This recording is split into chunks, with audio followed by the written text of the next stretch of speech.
Salut et bienvenue dans Vivre à Rome. Oui, nous sommes en Italie cette semaine pour découvrir une des villes les plus riches culturellement d'Europe, pour prendre un beau bain de soleil. Ça fait toujours du bien et surtout pour vous donner plein d'infos pour préparer votre expatriation là-bas. Si c'est dans vos cartons, dans vos projets, on ne sait jamais. Notre guide est une Italienne qui a vécu très longtemps en France. Elle s'appelle Barbara Ricevuto, j'espère que je prononce bien, et elle a préparé plein d'infos sur Rome, rien que pour vous. Au sommaire également, les infos d'Artus et le replay de l'interview de la présidente de Rome Accueil, l'antenne locale de notre partenaire, la FIAF. Bienvenue à Rome. Vous écoutez Vivre à, animé par Olivier Geoffry, sur la radio des Français dans le monde. La radio des Français dans le monde. Français dans le monde. Bonjour Barbara et welcome dans ce podcast. Bonjour Olivier, merci de m'avoir reçu. Je t'en prie, grâce à toi, nous sommes à Rome, en direct pour cet épisode de Vivre à, donc Vivre à Rome. Tu vas nous guider pendant une demi-heure à peu près à travers cette magnifique ville, mais on aime bien en savoir plus sur notre guide avant de commencer la visite en général dans cette émission. Est-ce que tu peux nous en dire un peu plus sur toi et ton parcours ? Alors, je suis une Sicilienne, donc autant me dire que je suis un peu africaine, parce que la Sicile est juste en face de la Tunisie, pas loin, on y arrive en bateau. Et je suis une Sicilienne qui est partie assez tôt de la Sicile. On a vécu avec la famille dans plusieurs villes, donc Milan, etc., les États-Unis, et pour finir à Rome. Et ensuite, au fil des aventures de la vie, je suis partie travailler à Paris et je suis restée 25 ans. Donc, c'est pour cette raison que je me sens un peu française, moitié italienne, enfin européenne en gros. Et je suis revenue en Italie grâce à mon mari qui un matin s'est réveillé et a dit voilà, j'ai compris ce qu'on doit faire. Et je dis quoi? Il a dit on doit aller vivre à Rome. Lui est parti avant moi un an avant. Et ensuite je l'ai suivi avec les enfants. Et donc pour nous ça a été vraiment un choix de vie. On a quitté un peu un climat, météo et autres qu'on vivait à Paris. Oui. Et on est venu dans cette ville du sud qui est Rome, parce que bien qu'elle soit au centre de l'Italie, Rome c'est un peu une ville du sud. Et voilà, donc quand j'étais à Paris, moi je suis designer de formation, industrial designer, et j'ai travaillé beaucoup en maison d'édition et agence de communication.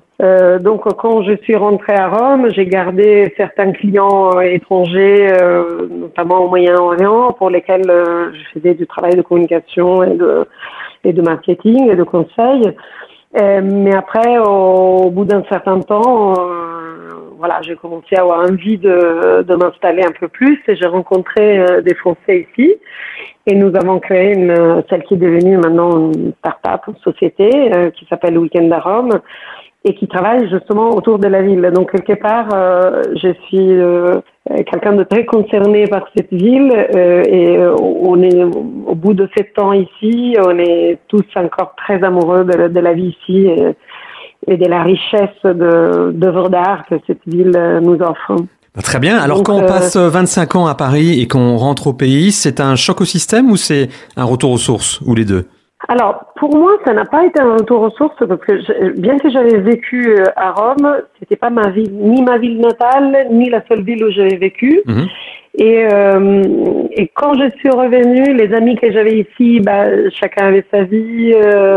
J'avais ma famille, j'ai toujours ma famille, mais ça n'a pas été un retour aux sources parce que tout change. 25 ans, c'est une vie, c'est la moitié d'une vie, c'est un quart d'une vie.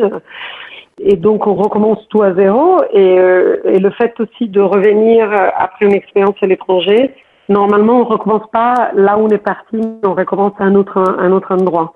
Et donc, comme à l'époque, j'ai beaucoup d'amis étrangers ici et beaucoup d'amis français. Et donc, quand on arrive de Paris, pour répondre à ta question, on est un peu surpris.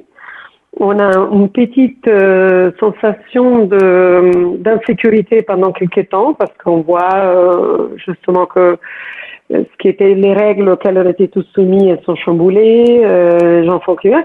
Et après, on commence à comprendre les logiques. Mais ça, c'est vrai partout dans le monde. Chaque lieu a des logiques qui lui sont propres. Et il faut y vivre un tout petit peu pour les comprendre. Moi, j'avais la facilité de parler la langue, d'être italienne, bien que je suis en train de devenir française, parce que j'ai demandé la double nationalité. Je vais l'avoir bientôt, pour bon et loyaux service. Merci beaucoup pour cette petite introduction, Barbara. Très content de t'avoir avec nous pendant tout ce temps-là pour se balader dans Rome. On va démarrer la visite juste après un premier rendez-vous, les infos d'Artus. À tout de suite. Les infos d'Artus. Vivre à. Salut, c'est Artus. Rome, la capitale de l'Italie, est une ville dont l'histoire épique remonte à plus de 2500 ans. Fondée, selon la légende, par les frères Romulus et Rémus en 753 avant Jésus-Christ, elle est rapidement devenue le siège d'une civilisation puissante qui allait façonner le destin du monde occidental pendant des siècles. À son apogée, l'Empire romain s'étendait des îles britanniques à l'Afrique du Nord et de l'Espagne à l'Anatolie. Le Colisée, l'amphithéâtre emblématique de Rome, est le symbole de la grandeur et de la cruauté de l'Empire romain.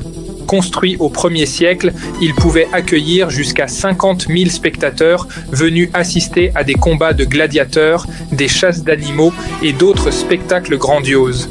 Le Forum romain, autrefois le cœur politique, religieux et commercial de la ville, est un site archéologique fascinant qui témoigne de la vie quotidienne dans l'Antiquité romaine. On peut y voir les vestiges de temples majestueux, de basiliques et de monuments dédiés aux dieux et aux empereurs. Le Vatican, la plus petite cité-État du monde, est situé au cœur de Rome et est le siège de l'Église catholique romaine.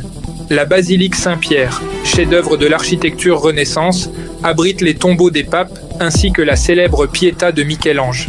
La chapelle Sixtine, avec ses fresques magistrales peintes par Michel-Ange, est l'une des œuvres d'art les plus précieuses du monde.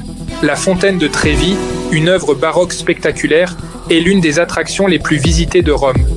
Les visiteurs viennent jeter une pièce dans la fontaine en faisant un vœu et en espérant ainsi assurer leur retour à Rome. La Dolce Vita romaine évoque un mode de vie détendu et élégant, avec ses cafés animés, ses boutiques de mode chic et ses magnifiques places publiques. Se promener dans les ruelles étroites de la vieille ville, s'arrêter pour déguster un espresso en soirée, font partie intégrante de l'expérience romaine. En résumé, Rome est une ville où le passé et le présent se rejoignent harmonieusement, offrant aux visiteurs une expérience inoubliable imprégnée d'histoire et de culture. Bonne visite et à bientôt.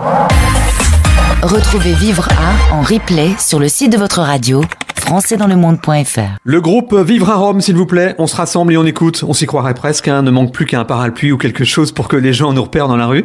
Une visite guidée des attractions touristiques essentielles de Rome. Voilà ce qu'on vous propose maintenant avec Barbara dans ce nouvel épisode de la série Vivre à.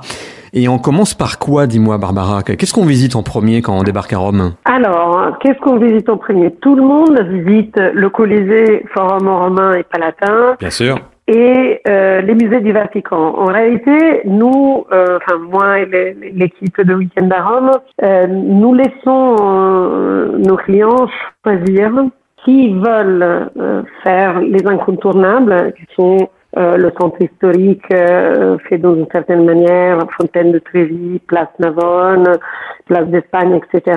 Ou bien se laisser guider à faire autre chose. Donc il faut savoir que quand on va visiter les lieux iconiques, donc les musées du Vatican, le Colisée, etc., on est toujours un peu dans la foule. Juste en basse saison, c'est-à-dire en janvier, février, début décembre, on est un peu plus tranquille. Sinon, on est toujours avec beaucoup d'autres personnes. Mais parce que c'est évident, au monde, il n'y a qu'un Colisée. C'est des lieux vraiment extraordinaires. Hein. Exactement. Ça, je cache pas. Hein. Et il y a moyen de s'isoler quand même, tu crois, à Rome un petit peu? Alors, pour les places iconiques, par exemple, Fontaine de Trévi, qui est juste une pure merveille, il faut se lever tôt ou sortir tard. Par exemple, le soir, après 11h30 le soir, la place se vide. Les touristes sont fatigués, ont marché toute la journée. On a juste un peu d'amoureux qui vont lancer la pièce, etc. Place Navone, idem.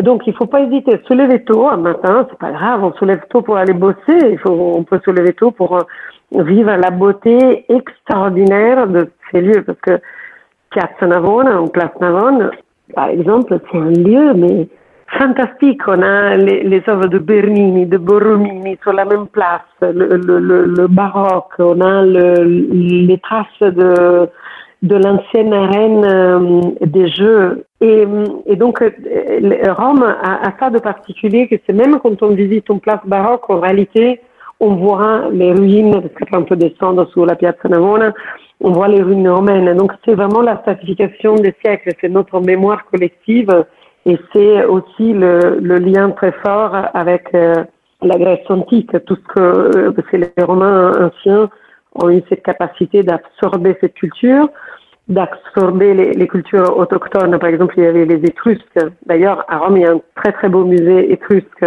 s'appelle Museo di Valle Giulia. Donc, les Romains, ils sont nourris de ces cultures, les ont remoulinés, retranscrits et nous les ont transmises parce que quand on regarde parfois des statues romaines, c'est des copies de statues grecques plus anciennes encore de, je sais pas, 300 ou 400 ans. Donc, c'est une civilisation qui nous a reporté les civilisations antérieures et qui a su nous les communiquer. Donc voilà, pour visiter Rome, il faut pas hésiter de se lever, faut pas hésiter de venir nous voir. Mais il faut surtout avoir confiance si jamais on veut faire autre chose, de savoir qu'on verra quand même des œuvres majeures. Par exemple, si on veut ne pas être dans la foule dans les musées du Vatican, on peut aller au musée du Capitole. C'est le plus ancien musée au monde qui est sur le Capitole, donc on a vu sur les forums romains. C'est une place qui a été dessinée par Michel-Ange, donc on parle vraiment du grand art, et qui a été récemment rénovée, magnifique, très peu fréquentée, pas cher, et on peut prendre les billets sur le moment ou les acheter facilement sans se prendre la tête. Sinon, il y a fantastique Palazzo Massimo, qui est à la gare Termini, donc on descend au métro Termini, en quelques minutes on y est, où on voit les fresques romaines. Il y a des pièces entières de fresques, donc on voit le niveau de civilisation de cette culture qui décorait le moindre recoin des dômes où c'était décoré. On voit les mosaïques, donc on voit où ils marchaient, c'est une pure merveille, et plein de sculptures, il y a des bronzes, etc. Donc c'est vraiment, il y a Palazzo Altemps, notre musée qui est juste à côté de Piazza Navona, un musée extraordinaire, rénové avec des statues colossales, c'est une merveille. Donc il faut pas hésiter un petit peu à voir autre chose. Il y a Galleria Borghese, mais de musées il y en a, mais des dizaines, l'un plus beau que l'autre. Mais c'est vrai qu'on a l'image de Rome comme étant une ville très très riche culturellement. Mais j'aime bien ton conseil, j'aime bien ton idée de commencer tôt ou alors finir tard. Et puis pourquoi pas être en terrasse et manger une glace au milieu, non? Ça me paraît bien. Oui, absolument, absolument. Et puis se perdre parce que c'est une ville qui garde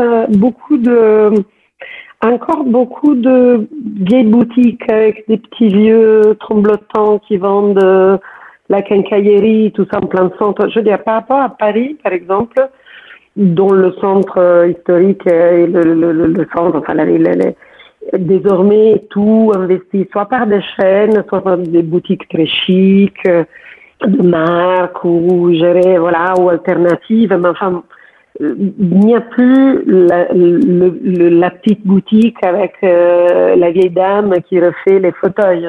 À Rome encore, je ne sais pas pour combien de temps encore, mais encore on trouve ça. Donc il ne faut pas hésiter à se balader, à sortir un petit peu, se laisser se perdre, parler aux gens, rentrer dans les endroits. Nous, on propose beaucoup de tours avec des habitants où on choisit un peu un profil d'une personne avec laquelle comme si c'était un ami qui nous recevait, avec laquelle on va visiter des quartiers où il y a des choses, ce ne sont pas forcément les choses majeures, ce ne sont pas forcément les attractions majeures, mais par exemple, on va visiter des galeries, on rentre dans des boutiques, je ne sais pas, il y a le monsieur qui fait les cadres, donc c'est un encadreur qui travaille beaucoup avec les artistes ou je sais pas, des petits bars un peu Parce que c'est une ville qui encore c'est pas laissée formater par la mondialisation.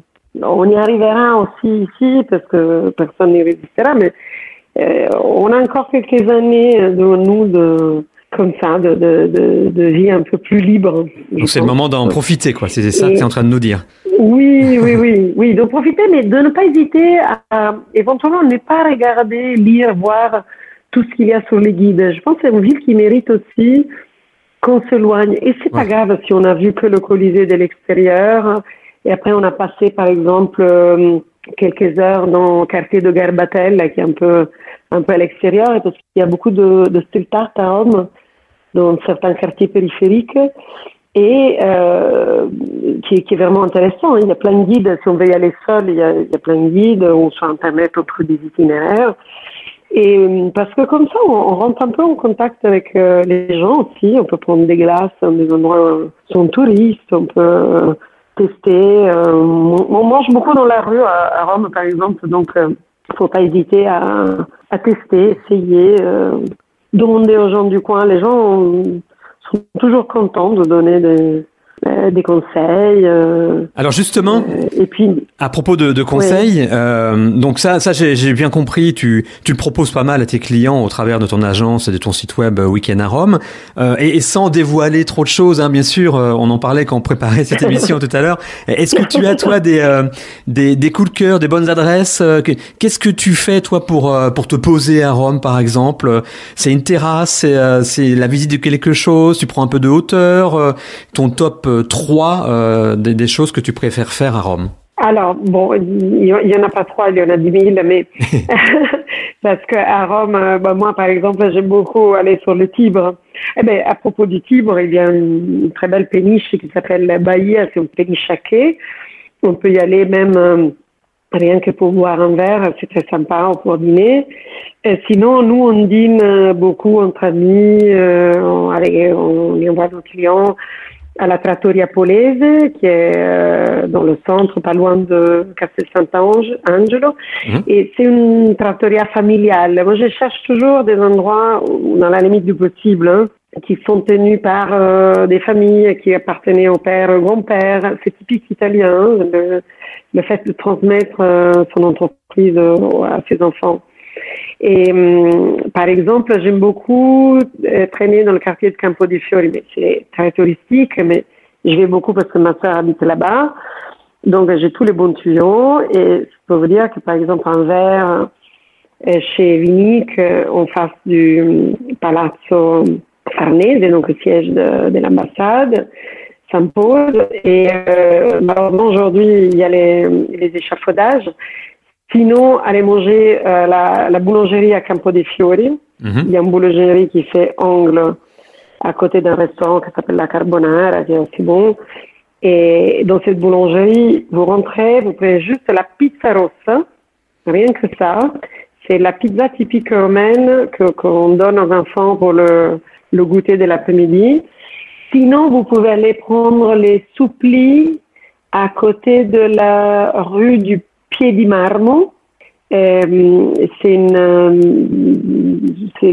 c'est un endroit intéressant à voir parce qu'il y a un énorme pied sur cette petite ruelle avec un énorme pied en marbre qui est le reste d'une statue monumentale.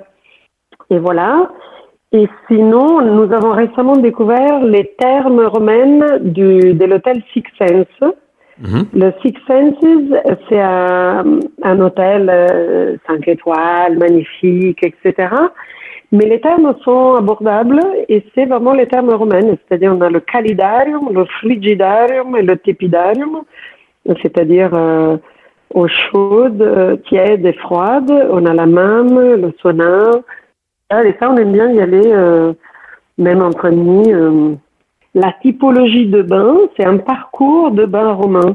C'est-à-dire, on rentrait d'abord dans l'eau chaude, on se prélassait, ensuite on passait à l'eau tiède, et ensuite on passait à l'eau froide. Et donc, c'est quelque chose qui réactive la circulation et qui est très agréable à faire. Le tout dans une atmosphère super chic, très décontracté, etc. Donc, quand on a piétiné toute la journée, moi, je conseille il y en a un autre qui s'appelle Acqua Madre, On y va aussi. Très, très beau. Pareil, c'est des termes. Là, on peut aussi avoir les massages, on peut avoir le scrub, ce genre de choses. Mais c'est vrai qu'on n'y pense pas forcément. Mais quand on vient à Rome, on marche beaucoup. Et se découper 1-2 heures dans la journée, surtout en fin de journée, de relax, je trouve que c'est une bonne suggestion en tant que touriste. Non, je suis d'accord, c'est une bonne idée. Voilà. Il y a beaucoup de choses à faire à Rome, il y a énormément de choses à faire, c'est pas facile de résumer en quelques minutes, mais en tout cas pour l'instant c'est une bonne piqûre de rappel de ce qu'il faut absolument voir à Rome ou comment visiter Rome un peu autrement grâce à tes conseils.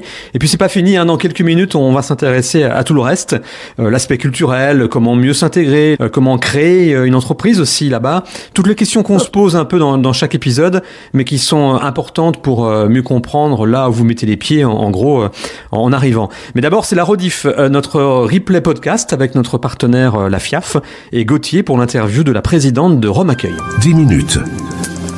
Le podcast des Français dans le monde. Françaisdanslemonde.fr. À Rome, ah là là, quelle jolie ville avec ses magnifiques bâtiments, ses délicieuses pizzas. C'est vrai que notre pays est très proche de l'Italie. Pourtant, on va vous donner quelques points de vigilance si vous comptez vous y installer. C'est avec la FIAF et Rome Accueil qu'on va échanger là-dessus. Marianne, bonjour. Bonsoir Gauthier. Bonsoir à tous. T'as un vrai prénom français, hein, Marianne. Oui, alors mon prénom d'épouse est Munoz, mais mon nom de jeune fille est Rousseau. Donc là, franchement... Ah oui, il n'y a pas de doute. Et comment les Italiens disent Marianne ? Alors je leur prononce toujours Marianne, puisque le E se prononce E, parce qu'autrement c'est la catastrophe. Mais en fait, Mariana existe en italien, donc je me transforme souvent en Mariana. Tu es originaire de Charente-Maritime, tu vas y passer ton bac et ensuite des études de droit qui vont d'ailleurs pas réellement te servir. Tu rencontres ton futur mari, vous vous installez à Paris, arrive le premier enfant, puis 2 autres. Là, tu es dans le domaine du marketing. Tout ça pour 15 jours. Une possibilité de partir vous installer en Italie va arriver. Ça t'a vite plu l'idée d'aller vivre à Milan ? C'est moi qui ai poussé mon mari en fait à nous installer à Milan parce qu'il hésitait sur le fait que moi je vivrais à Milan et que lui vivrait à Padoue, donc à côté de Venise, et donc ça voulait dire que le quotidien ne serait pas ensemble et on s'y était toujours refusé. Mais l'attrait de l'expatriation a été plus forte que tout et donc nous sommes partis et nous n'avons jamais regretté cette décision. Tu m'as dit partir en Italie, c'est pas vraiment partir à l'étranger. C'est quoi ? T'es une vraie Européenne convaincue pour me dire un truc pareil ? C'est certain. Mes enfants ont fait leurs études partout dans le monde, donc encore plus maintenant. Mais oui, je pensais que l'Italie, parce que j'y avais passé des vacances depuis toute petite, franchement, c'était pas forcément l'étranger. Européenne convaincue aussi. Mais bon, tout compte fait, c'était peut-être pas si facile que ça et c'était peut-être pas si proche de ce que je pensais à l'origine. Il y aura des différences quand même, on va en parler. 2021, vous vous installez à Rome. Ton mari, donc on le disait, bosse dans le nord à 45 minutes de Venise, Vicenza. J'ai essayé de le dire bien, ça va ? Vicenza, si. Installé à Rome en 2014. Ah ben non, ça. Et en fait sur les 2 villes depuis le 2021. C'est ça, t'aimes bien avoir un pied dans 2 villes en même temps, toi ? Ouais, j'aime bien. Alors, tu n'as jamais regretté cette installation, mais tu m'as dit, il y a quand même parfois des petites choses un peu difficiles. Alors, en effet, on est cousins, on a la même âme latine, mais il y a quand même des différences. Tout à fait, mais c'est évident. Et puis, c'est ce qui en fait aussi la beauté. Donc, on aime beaucoup de choses en commun, mais la langue est différente, l'approche est différente, la culture est différente. Ils ont une culture beaucoup plus littéraire, par exemple, que nous, qui sommes très cartésiens. Donc parfois ça crée des différences au niveau du travail. Mon mari aime beaucoup travailler avec les Italiens, mais certains Français ont du mal parce que justement cette originalité et ce côté un peu littéraire fait que parfois c'est un peu compliqué. Par contre, ils s'adaptent très très vite. Et ça c'est un peu différent aussi, donc pour moi c'est un plaisir, mais pour certains ça l'est peut-être un peu moins. Et quant aux enfants, ça s'est passé comment pour eux ? Alors mes enfants, ils ont adoré l'Italie, donc il n'y a pas de souci. Mon fils aîné travaille en France depuis très longtemps, mais dans un cabinet d'architecture italien, donc il parle italien au quotidien, alors qu'il n'a vécu que 2 ans avec nous à Milan. Et puis les 2 autres, c'est pareil, ils aiment l'italien, ils sont totalement bilingues. Donc dès qu'on se fait des réunions de famille, c'est systématiquement chez nous en Italie et pas chez eux, soit en France, soit aujourd'hui aux Pays-Bas pour ma fille. Mais vous parlez en français? Nous parlons en français, c'est ce qui est bien un peu bizarre pour nos amis italiens, parce que c'est vrai que entre nous parlons français, mais dès qu'on s'adresse à nous, on parle en italien. Donc voilà, mais oui, on est franco-français, donc on parle entre nous, on parle français. Si vous écoutez Français dans le monde, que vous vous apprêtez à vivre une expatriation en Italie, faites attention, en effet, c'est à côté, c'est en Europe, mais il y a quand même des points de vigilance. Toi-même, tu as rejoint Milan Accueil, puis Rome Accueil. Tu es bénévole en 2014, tu entres dans le système... Non, tu es membre en 2014, bénévole en 2019, j'ai du mal avec les dates aujourd'hui, et tu deviens présidente en 2023. Il y a 250 familles sur place. Clairement, si on doit s'y installer en Italie, on contacte Rome Accueil depuis la France, parce qu'il y a des petits points de vigilance sur l'administratif, tu m'as dit. Oui, tout à fait. Il ne faut pas hésiter à nous contacter, effectivement, et plutôt en amont, parce que ça permet justement d'anticiper certaines choses. Il y a des démarches administratives qui peuvent être faites avant d'arriver en Italie, et après, il y en a à faire sur place. Mais c'est vrai qu'il faut les faire, parce que aujourd'hui, tous les pays, notamment les pays européens, communiquent énormément, donc il faut faire attention. Ces derniers temps, on a une vigilance particulière sur la fiscalité, et donc sur le fait de déclarer ses impôts au bon endroit. Si on vit plus de 6 mois dans un pays, on doit déclarer ses impôts dans ce pays. Donc si vous vivez plus de 6 mois en Italie, c'est en Italie qu'il faut payer les impôts. Étrangement, on n'est souvent pas d'accord entre pays européens, mais nos administrations fiscales se mettent vite d'accord, hein? Toujours, bizarrement. Et c'est quoi les grandes démarches que tu m'as dit des noms qui sonnaient italiens, donc ça faisait très sympa. La première, c'est le codice fiscale. Donc, c'est un numéro qui ressemble à notre numéro de sécurité sociale, parce qu'il est construit exactement de la même manière. Et on en a besoin pour tout. Pour tout, même pour aller chez le médecin, on va nous le demander. Alors oui, c'est vrai qu'en France, c'est exactement la même chose. Mais voilà, pour avoir une facture sur n'importe quoi, ils nous demanderont le codice fiscal. Et donc, c'est vraiment la première démarche. Après, c'est la résidence, donc le lieu où tu vis. Tu dois te déclarer à la mairie, et ça, c'est important. Et après, le troisième, c'est de faire la tessera sanitaria, donc qui est l'équivalent de notre carte de sécurité sociale. Voilà. On a beaucoup d'étudiants qui partent faire leurs études en Italie. Attention, clairement, depuis quelques années, notamment avec cette mode Airbnb, il y a un petit souci sur le logement. Et d'ailleurs, plus que ça, tu m'as dit, il y a même un système d'arnaque très organisé, donc be careful. Oui, exactement. C'est vrai que on a beaucoup de demandes d'étudiants parce que ils ont du mal à trouver des logements, parce qu'effectivement tous les petits logements meublés, avec le tourisme qui afflue vraiment énormément, notamment en Italie, tous ces petits logements sont transformés en Airbnb, et donc les étudiants ne peuvent plus se loger. Donc attention, parce qu'effectivement ces derniers temps ils ont mis en place une arnaque toute bête. Ils vendent, entre guillemets, un logement, ils demandent 1 mois de caution, ce qui peut paraître normal, même 2 mois, et puis derrière, le logement n'existe carrément pas. Autre arnaque, une agence qui te propose une liste de logements, il faut d'abord que tu payes pour avoir cette liste. Évidemment, c'est une arnaque, il n'y a pas de liste derrière. Et on a sans doute pas mal d'auditeurs qui vont aller faire un petit week-end à Rome. Je salue Étienne Dao au passage. Vaut mieux réserver tout. Il y a beaucoup de touristes, hein. Clairement, Rome est une capitale où il y a énormément de touristes. On peut quasiment avec Internet tout réserver d'avance. Si on veut être sûr d'aller se promener dans le Colisée, il faut réserver depuis la France. Oui, tout à fait. Il suffit d'aller sur le site Cop Culture. C'est le site officiel en fait pour réserver. Il y a plein de systèmes différents, mais moi je vous conseille d'aller voir sur notre site, parce qu'en fait on a des cartes un peu partout pour tous les musées, et sur le site de Rome Accueil vous allez trouver toutes les explications et tous les liens officielle pour pouvoir acheter vos billets à l'avance. Voilà, c'est vrai que le Colisée et les musées du Vatican, réservez vos billets, vous pouvez très bien le faire de la France. Oui, vous paierez un petit peu plus cher parce qu'il y a 2 € de frais de réservation, mais vous serez sûr de pouvoir rentrer dans le monument. Et ça, je pense que c'est plus important que les 2 petits euros que ça vous coûtera. Et en parlant du Vatican, 2025 sera une année importante, c'est le jubilé qui a lieu tous les 25 ans, pèlerin de l'espérance sur le chemin de la paix.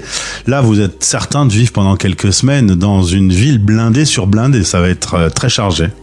Exactement. Alors, en ce moment, nous vivons les travaux, parce que évidemment qu'il se prépare à ce jubilé, donc il y a des travaux partout dans Rome. Et après, l'année jubilaire sera une année très chargée, parce qu'en plus du tourisme ordinaire, nous aurons effectivement les pèlerins. Après, c'est vraiment un moment assez magique pour l'avoir vécu en 2015-2016 pour un jubilé extraordinaire, exceptionnel. C'est vraiment un moment particulier. Que l'on soit croyant ou pas, l'ouverture des fameuses portes saintes, c'est un grand moment. Et passer une porte sainte, 5 portes saintes même, ça reste quelque chose de poignant. On y croit, on n'y croit pas, c'est pas une question de religion, alors quand on est catholique, il y a une autre dimension, mais quand même, passer une porte qui n'est ouverte que tous les 25 ans, je pense que c'est pas mal. Toi, tu étais passionné d'histoire, d'architecture. On a parlé gastronomie hors antenne aussi, en se disant que c'était l'un des seuls endroits où les Français qui s'expatrient ne se plaignent pas de la qualité de la gastronomie. T'en profites encore aujourd'hui, alors que t'es romaine, de visiter, de découvrir des lieux magiques? Oui, tout à fait. Parce qu'en fait, on n'a jamais fini de découvrir. Donc la gastronomie, c'est la nourriture, mais c'est aussi le vin. Donc chaque région a un cépage différent en Italie, donc c'est une découverte permanente. Et la nourriture aussi, parce qu'en fait chaque région a aussi ses spécialités. Et puis quand on va sur un marché où on ne vend que du kilomètre zéro, eh bien on découvre des produits que l'on a l'habitude, que l'on ne connaît pas. Et voilà. Et chaque restaurant va aussi offrir une autre facette. Donc c'est une découverte permanente aussi culinaire. Ça m'a ouvert l'appétit, t'as pas idée. Mariana était avec nous pour Rome Accueil.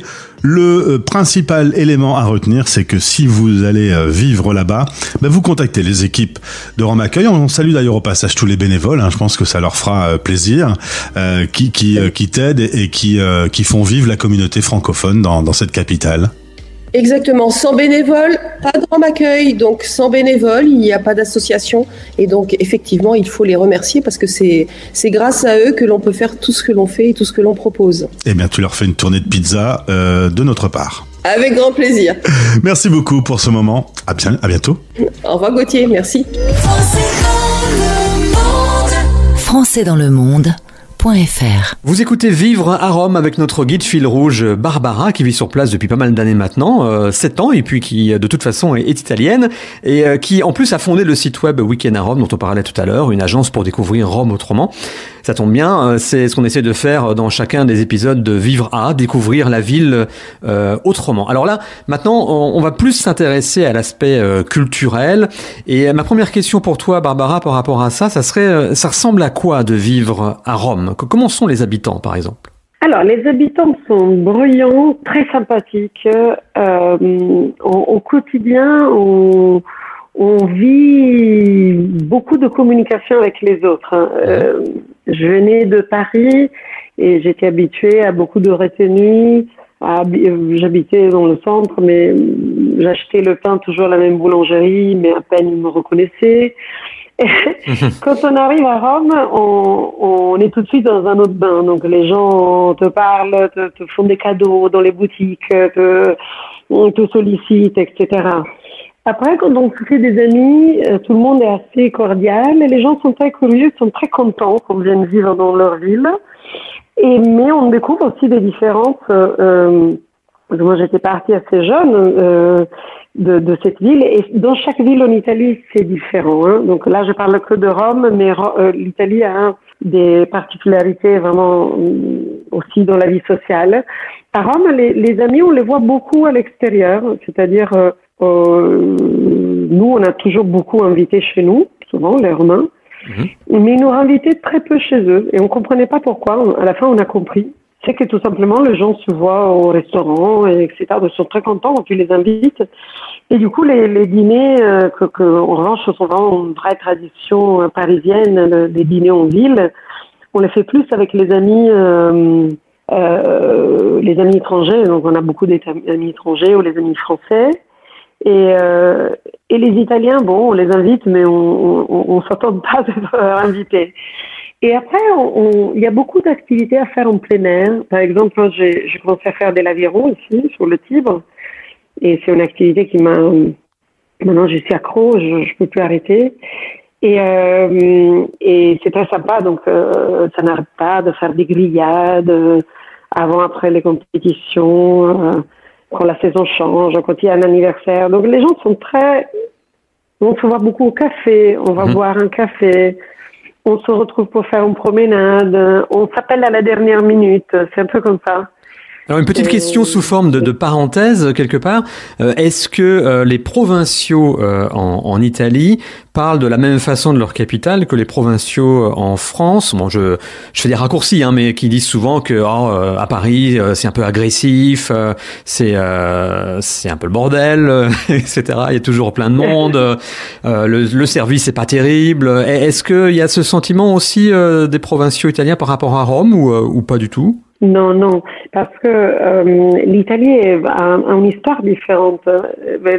L'Italie est un État uni depuis un peu plus de 170 ans, donc depuis peu.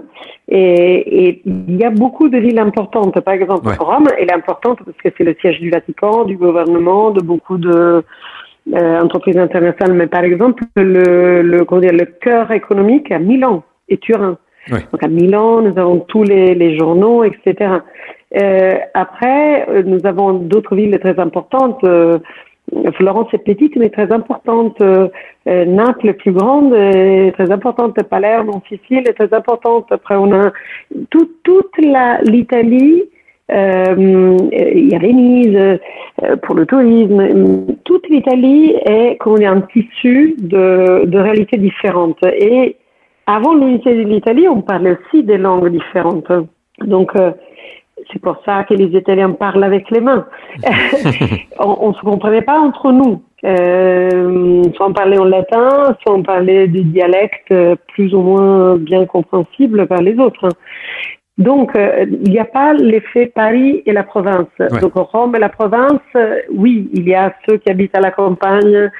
Ils trouvent que Rome, c'est une ville chaotique. Les Milanais qui disent qu'à Rome, on ne travaille pas. Les Romains qui disent que les Milanais, ils sont chiants et ils sont ennuyeux et qui n'arrêtent pas de courir. Et que les Génois sont pingres, par exemple. Mais on n'a pas cet effet grande ville et le reste. Ouais. Parce qu'il y a une décentralisation plus poussée qu'en France. Oui, c'est vraiment beaucoup plus poussé.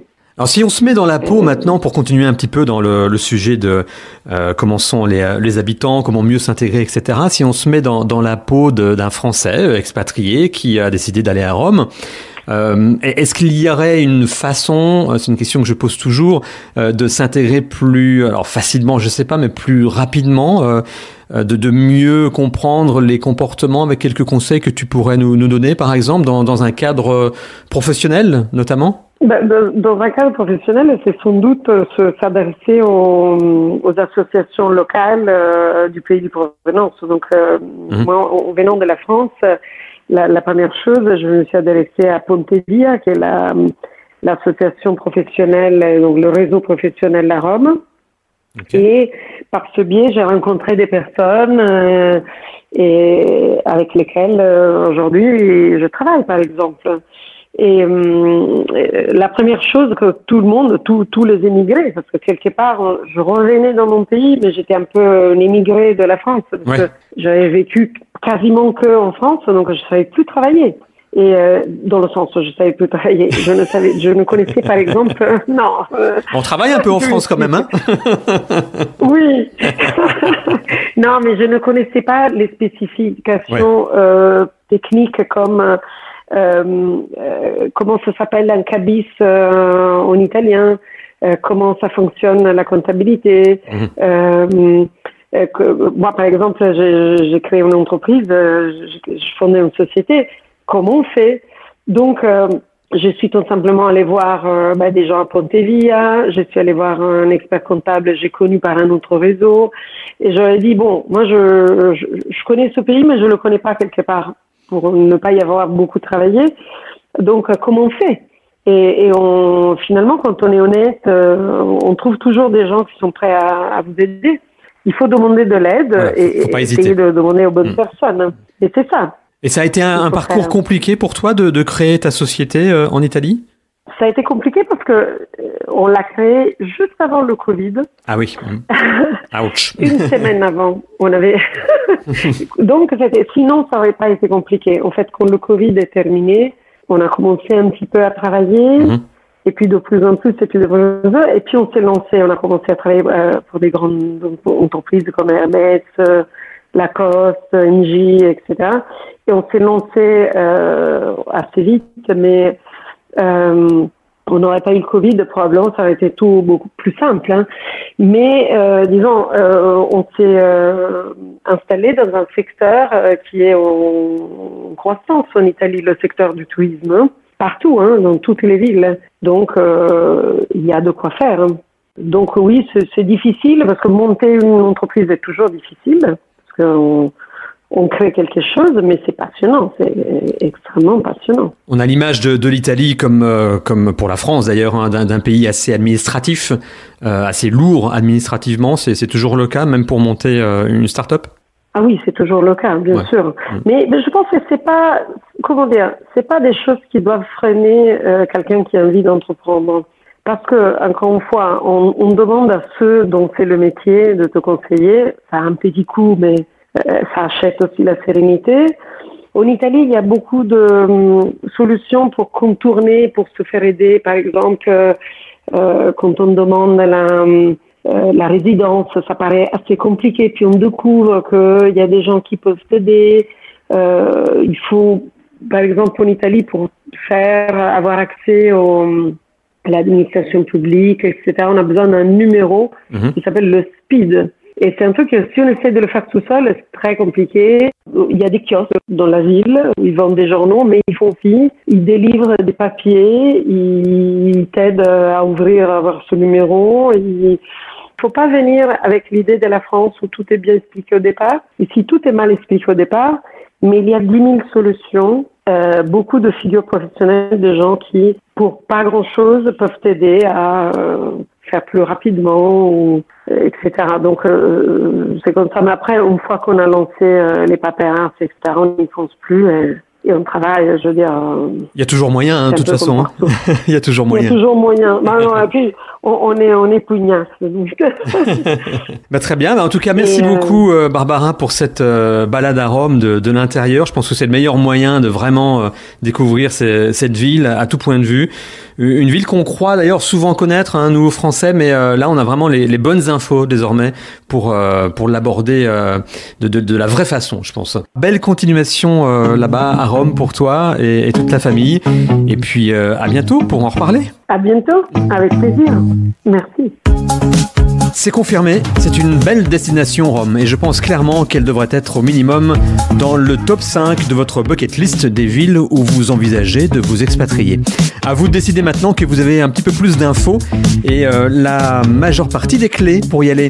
Merci de votre fidélité à ce podcast. N'hésitez pas à écouter les autres épisodes disponibles sur notre site web françaisdanslemonde.fr et à les partager bien sûr entre vous. À bientôt pour une nouvelle destination et bon voyage d'ici là. Vous vivez dans une ville que vous aimez? Témoignez dans cette émission. Contactez-nous via la page Contact sur le site françaisdanslemonde.fr.